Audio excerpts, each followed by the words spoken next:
कहानी की शुरुआत में ये बूढ़ा आदमी देश छोड़कर भागने की तैयारी कर रहा था। तभी वहां पर 3 बदमाश आते हैं और उस आदमी को ड्रग्स के इंजेक्शन देने लगते हैं और ड्रग ओवरडोज की वजह से उसकी मौत हो जाती है। उस आदमी को मारने के बाद तीनों लोग कैदियों के कपड़े पहन लेते हैं और खुद ही जेल के अंदर चले जाते हैं, जिससे पता चलता है कि तीनों खतरनाक गैंगस्टर्स हैं और वो जेल से बाहर आकर ऐसे काम करते रहते हैं। इसके बाद सोंग नाम के कैदी को दिखाया जाता है, जिसे एक कैदियों की बस में उस जेल में ले जाया जा रहा होता है। जेल में पहुंचने के बाद पुराने कैदी नए कैदियों से पंगा लेने लगते हैं। सोंग ये झेल नहीं पाता और जेल में आते ही एक गैंग का दुश्मन बन जाता है। वहीं एक दूसरे गैंग के लोग ये सब देख रहे थे, जो उस जेल की सबसे खतरनाक गैंग है। फिर उसी रात सोंग के दुश्मन उसको पकड़कर उसे उल्टा लटका देते हैं और बहुत मारते हैं और गैंग का लीडर चैंग सोंग के पास आता है और उसके मुंह पर ही पेशाब कर देता है। सोंग का मुंह बंधा हुआ था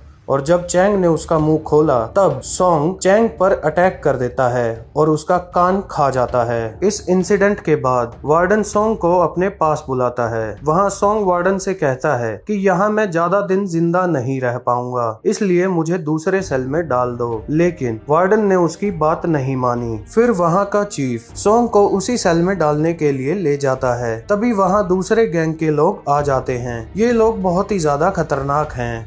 वो गैंग के लोग सोंग के पीछे पड़ जाते हैं, जो कि चीफ खड़ा देख रहा होता है और वो लोग सोंग को पकड़कर अपने साथ ले जाते हैं। वो लोग सोंग को अपने लीडर ईखो के पास ले जाते हैं। ईखो बहुत ही बड़ा गैंगस्टर है, जिसका सिक्का पूरे जेल में चलता है। यहाँ तक कि जेल का वार्डन भी ईखो का ही खरीदा हुआ गुलाम है। ईखो सोंग को कहता है कि अगर इस जेल में रहना है तो तुम्हें मेरी गुलामी करनी पड़ेगी। सोंग मना कर देता है। सोंग का जवाब सुन ईखो गुस्सा हो जाता है और अपने लोगों को सोंग का हाथ काटने के लिए कहता है। यहाँ डर के मारे सोंग पैंट में ही पेशाब कर देता है और ईखो की बात मान लेता है। ईखो भी ये देखता है कि इसके लिए इतना डोज काफी है और उसे छोड़ देता है। इसके बाद सोंग एक गार्ड से ईखो के बारे में पूछता है। तब गार्ड उसे बताता है कि ईखो ही इस जेल का गॉडफादर है। उसके लिए ये सिर्फ कहने के लिए ही जेल है। एक्चुअल में ये ईखो का किला है। वो यहाँ जो चाहे वो कर सकता है। साथ ही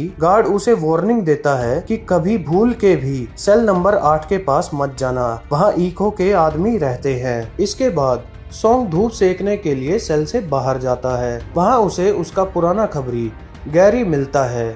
वो सोंग से पूछता है कि तुम जेल में कैसे आए, तुम तो पुलिस में थे। तभी वहाँ चैंग आ जाता है और सोंग को धमकी देने लगता है कि आज की रात तेरा खेल खत्म। सोंग कुछ करता इससे पहले ही वहाँ ईखो आ जाता है। ईखो चैंग को आके बोलता है कि क्या बच्चों की तरह हरकतें करते रहते हो। ईखो दोनों को बोलता है कि डेली की लड़ाई से अच्छा है कि फ्राइड चिकन और सेल नंबर 8 चाहिए। तभी दोनों की लड़ाई स्टार्ट हो जाती है और उस लड़ाई में सोंग बहुत आसानी से चैंग को हरा देता है। अब शर्त के मुताबिक सोंग को चिकन भी मिलता है और उसे सेल नंबर 8 में भी शिफ्ट कर दिया जाता है। इसके बाद डॉक्टर किम को दिखाया जाता है, जो वार्डन के साथ लंच पर मीटिंग कर रहा होता है। असल में डॉक्टर किम ही बाहर से कॉन्ट्रैक्ट लाके वार्डन तक पहुंचाता था और वार्डन वो कॉन्ट्रैक्ट जेल में ईखो को देता था और ईखो के आदमी रात में जेल से बाहर जाके उस कॉन्ट्रैक्ट को पूरा करते थे।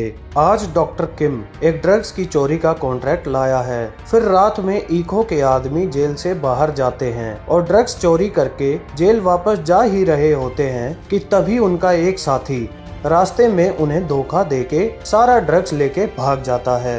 ये बात जब वार्डन तक पहुंचती है तब वो बहुत परेशान हो जाता है, क्योंकि अगर उसे पुलिस ने पकड़ लिया तो जेल में चल रहे कारनामे बाहर आ जाएंगे। उसी दिन एक बड़ा ऑफिसर जेल का इंस्पेक्शन करने के लिए आता है। उसका नाम मून था। ऑफिसर मून को जेल के बारे में सब पहले से ही पता था, बट सबूत ना होने के कारण वो कुछ नहीं कर सकता था। ऑफिसर मून आके ईखो से मिलता है। ईखो अपनी ही अकड़ में था। ऑफिसर मून ईखो को नजरें झुकाने के लिए कहता है, बट ईखो नहीं मानता। ईखो मन ही मन मून को जान से मारने की सोचने लगता है। इतने में सोंग वहाँ आ जाता है और ऑफिसर मून को ही गालियां देने लगता है। ये सब देखकर गार्ड्स सोंग को पकड़कर पीटने लगते हैं। इतने में ऑफिसर मून वहां से चला जाता है। ऐसा करके सोंग ईखो के दिल में जगह बना लेता है, क्योंकि वहां सोंग के सिवा ईखो के सपोर्ट में कोई नहीं आया। इसलिए ईखो सोंग से मिलने जाता है और सोंग से पूछता है कि तुम्हें खाने में क्या पसंद है, आज तुम जो चाहे वो खा सकते हो। सोंग फिश खाने की डिमांड रखता है, जिसके लिए ईखो बोलता है कि ये थोड़ा मुश्किल है। तब सोंग कहता है कि जब मुश्किल है तो क्यों हवा बना रहे हो पूछकर। बात ईखो के ईगो पर आ गई थी, इसलिए ईखो सोंग को जेल से बाहर फिश खिलाने ले जाता है। वहाँ ईखो पूछता है कि तुमने मेरी हेल्प क्यों की थी। तब सोंग कहता है कि मैं तुम्हें इम्प्रेस करना चाहता था ताकि इस जेल में जिंदा रह सकूं। तब ईखो कहता है कि मैंने सुना तुम बाद मुझे कोई पंगा नहीं चाहिए। इसके बाद सोंग अपने भाई को याद करता है। जब सोंग पुलिस में था तब उसके पास उसका भाई हेल्प मांगने आया था। सोंग का भाई एक रिपोर्टर था और उसे कुछ लोगों के काले कामों का पता चला था, जिसमें वो सोंग की हेल्प चाहता था, लेकिन सोंग उसकी हेल्प नहीं कर पाता। अब सोंग को जिस आदमी को पकड़कर लाना है वो वही आदमी है जो उस दिन ड्रग्स लेकर भाग गया था। सोंग उसके दोस्त को पकड़ लेता है और उसकी अच्छी खातिर करके उसके दोस्त का पता जान लेता है। सोंग उसी रात उस आदमी को पकड़कर ईखो के हवाले कर देता है। ईखो उसे सीधा जेल में लेकर जाता है और उसे फांसी पर लटका देता है। सोंग ये देखकर परेशान हो जाता है। ईखो वादे अनुसार सोंग को $1,00,000 दे देता है। अगले दिन से सफाई करने के बहाने सोंग वार्डन पर नजर रखने लगा। फिर एक दिन जब वो सब गैंग मेंबर्स मिलकर खाना खा रहे थे, तब सोंग और ईखो के खास आदमी ली के बीच में बहस हो जाती है। ये देखकर ईखो को गुस्सा आ जाता है और वो एक बर्तन से ली की खोपड़ी खोल देता है और सोंग को वार्निंग देता है कि अपनी जुबान लिमिट में रखा कर, नेक्स्ट टाइम खोपड़ी तेरी होगी। चैंग को जब इस बारे में पता चलता है तो वो तुरंत ली के पास पहुंच जाता है। में शिफ्ट किया जा रहा होता है, लेकिन गार्ड्स चैंग को बीच रास्ते में ही उतार देते हैं और चले जाते हैं। इतने में पीछे से फुल स्पीड से आती एक गाड़ी चैंग को उड़ा देती है। ये ईखो पर हमला करने का नतीजा था। इसके बाद ईखो जेल में अपने गैंग के सभी लोगों को इकट्ठा करता है और कहता है कि तुम लोगों में से किसी एक ने मेरे साथ धोखा किया है। अगर वो खुद ही बाहर आया तो शायद जिंदा बच जाए। तभी ली घुटनों पर आकर अपनी जान की भीख मांगने लगता है। तब ईखो सोंग को कहता है कि इसको तुम मारो। सोंग इस मौके को नहीं छोड़ता और अपने भाई के हत्यारों में से एक ली के मशीन से टुकड़े कर देता है। इसके बाद ईखो सोंग से मिलने आता है और कहता है कि शुरुआत में ये काम अजीब लगता है, लेकिन धीरे धीरे तुम्हें इसकी आदत पड़ जाएगी, क्योंकि जेल की दुनिया बाहर की दुनिया से अलग नहीं है। हर किसी को कभी न कभी गलत काम करने ही पड़ते हैं। तुम अभी सीखो, एक दिन तुम भी मेरी तरह राज करोगे। अगले दिन कुछ कैदियों को जेल से बाहर ले जाया जाता है। उनमें से एक सोंग भी होता है। वहाँ सोंग गार्ड को पैसे देता है और कुछ देर के लिए गायब हो जाता है ताकि ऑफिसर जोंग से मिल सके। वो जोंग को रिकॉर्डिंग देते हुए कहता है कि इसमें ईखो के खिलाफ सारे सबूत हैं। फिर जोंग सोंग को कहता है कि इस जेल में तुम्हारा ज्यादा दिन तक रहना खतरनाक हो सकता है, लेकिन सोंग कहता है कि वो अपने भाई का बदला लेकर ही बाहर आएगा। इसके बाद ईखो वार्डन से मिलता है और वार्डन उसे बताता है कि ऑफिसर मून हमारे बारे में सब जानता है और उसने मेरी नाक में दम कर दिया है, इसलिए मैं अब तुम्हारी और हेल्प नहीं कर सकता। मैं तुम्हें इस जेल से आजाद कर रहा हूँ, तुम बाहर जाके अपना काम कर सकते हो। ये सुन ईखो गुस्सा हो जाता है और वो वार्डन को बताता है कि उसे ईखो ने ही वहाँ पोस्ट करवाया था और अगर वो ज्यादा बोलेगा तो ईखो उसकी फैमिली को पहले मारेगा, फिर उसे। इसके बाद ईखो ऑफिसर मून को मारने के लिए अपने कुछ लड़कों के साथ जेल से बाहर जाता है, जिनमें इस बार सोंग भी होता है। सोंग के लिए ये सुनहरा मौका था ईखो को रंगे हाथ पकड़ने का।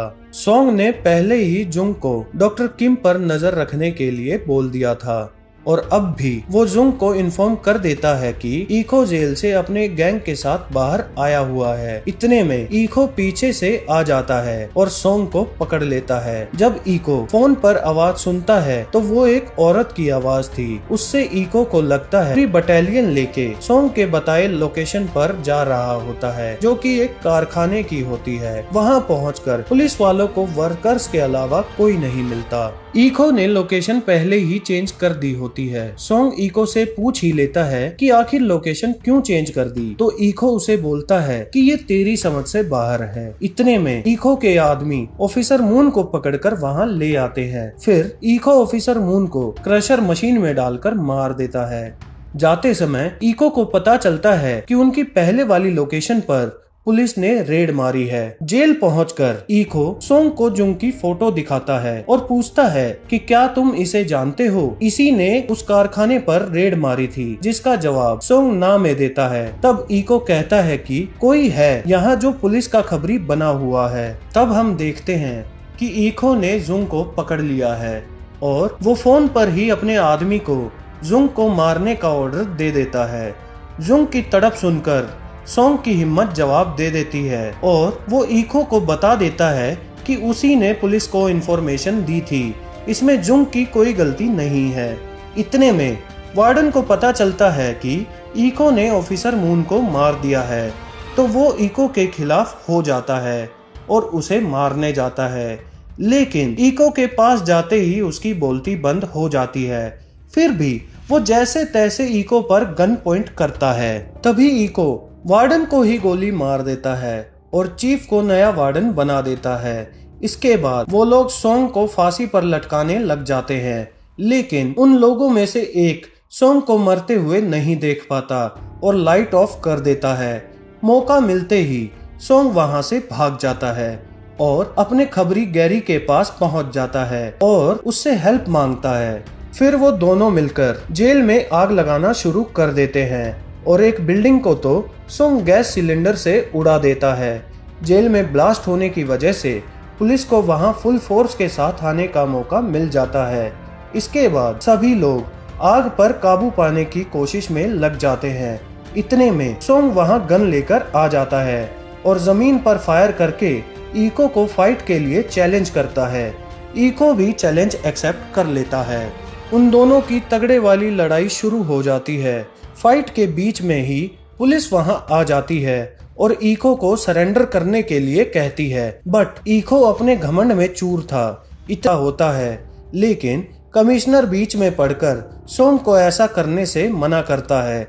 सोंग भी बात मानकर रुक जाता है, लेकिन इको वहां पर पड़े कांच के टुकड़े को उठाकर सोंग पर हमला कर देता है और वो सोंग को मारने ही वाला होता है कि इतने में वहां पर मौजूद सभी स्नाइपर्स इको पर निशाना लगाकर उसे गोली मार देते हैं। इसके बाद जेल के वार्डन समेत सभी कैदियों को असली जेल में भेज दिया जाता है और इको से जुड़े सभी लोगों को भी अरेस्ट कर लिया जाता है। ये सोंग के लिए अच्छी बात तो थी, लेकिन जेल के सभी कैदियों ने सोंग के खिलाफ भी गवाही दी थी कि वो इको का खास आदमी था और उसने उसके लिए बहुत से क्राइम किए हैं। इसलिए पुलिस सोंग को भी अरेस्ट कर लेती है और जेल में डाल देती है।